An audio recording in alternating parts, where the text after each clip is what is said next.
New literature in English എന്ന ബുക്കിലെ train journey by Judith Wright എന്ന ചാപ്റ്ററാണ് നമ്മളിവിടെ നോക്കാൻ പോകുന്നത്.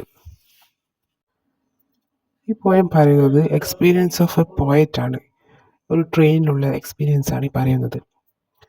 The poet talks about her experience while traveling by train at night. She wakes up feeling sad, sleepy, and looks out at countryside, which is light by moon. The moonlight makes her think about how the land, which once gave her life and inspiration, now seems dry and lifeless. She feels that her country, Australia, has lost its creativity and is too forced on pride, forgetting what made it beautiful. പോയിട്ട് ഉറക്കത്തിൽ നിന്ന് എണീക്കുന്നു. എണീച്ചു നോക്കുമ്പോൾ കാണുന്നത് moon ലൈറ്റാണ്. ആ moon light അവളെ അവളുടെ കൺട്രിയെക്കുറിച്ച് ഓർമ്മിപ്പിക്കുന്നു.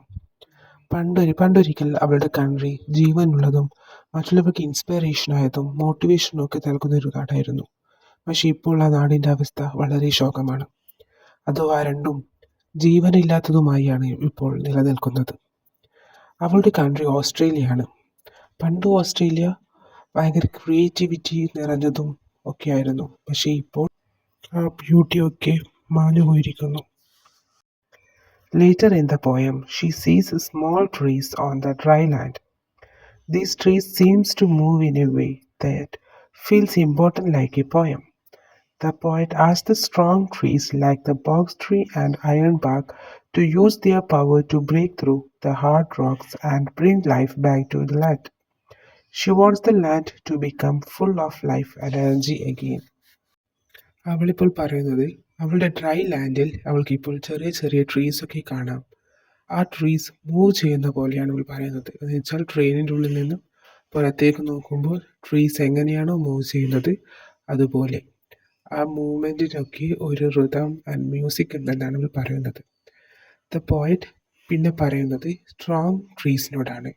ടു ബ്രേക്ക് വലിയ റോക്കുകളൊക്കെ ബ്രേക്ക് ചെയ്ത് അവളുടെ ലൈഫ് തിരിച്ചു കൊടുക്കാൻ, അവളുടെ സ്വന്തമായ ലാൻഡിൽ ഓസ്ട്രേലിയയിൽ അവളുടെ ലൈഫ് തിരിച്ചു കൊടുക്കാനാണ് അവൾ പറയുന്നത്.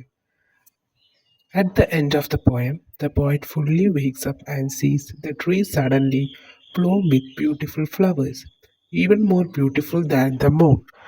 This shows that life and beauty have returned, and it also represents the poet's own creativity coming back. So പോയിട്ട് പറയുന്നത് അവൾ ആദ്യം പാർഷ്യലി വേക്കായതായിരുന്നു. ഉറക്കത്തിൽ നിന്നും ചെറുങ്ങനെ വേക്കപ്പായിരുന്നു. പക്ഷെ ഇപ്പോൾ അവൾ ഫുള്ളി വേക്കപ്പായി നോക്കുമ്പോൾ എന്താണ് കാണുന്നത്? സഡൻലി അവൾ കാണുന്നത് അവളുടെ ട്രീസ് മൊത്തം ഫുൾ ബ്ലോമായി നിൽക്കുകയായിരുന്നു. പുതിയ പൂക്കളായി അത്രയ്ക്കും മനോഹരമായി, മൂടിനേക്കാളും മനോഹരമായാണ് അവളുടെ ട്രീ ഇപ്പോൾ. പൂവിട്ട് നിൽക്കുക എന്ന് വിചാരിച്ചാൽ അവളുടെ ലൈഫിൽ, അവളുടെ ലാൻഡിലേക്ക് പുതിയ ലൈഫും ബ്യൂട്ടിയും വന്നിരിക്കുന്നു. അവളുടെ ക്രിയേറ്റിവിറ്റി ഉണർന്നിരിക്കുന്നു. അവൾക്ക് തിരിച്ചു കിട്ടി എന്ന് വെച്ചാൽ ഒരു പുതിയ പ്രതീക്ഷയുടെ നാളുകളാണ് അവൾ ഈ പറയുന്നത്. ഈ പോയത്തിൽ പോയറ്റ് പറയുന്നത് അവളുടെ നഷ്ടങ്ങളെക്കുറിച്ചും അവളുടെ പ്രതീക്ഷകളെക്കുറിച്ചുമാണ്. ഈ ക്ലാസ് എല്ലാവർക്കും മനസ്സിലായി എന്ന് വിചാരിക്കുന്നു. ഇനി നിങ്ങൾക്ക് ഏതെങ്കിലും പോയം ഓർ സ്റ്റോറി എക്സ്പ്ലനേഷൻ വേണമെന്നുണ്ടെങ്കിൽ just comment below. Just like and subscribe.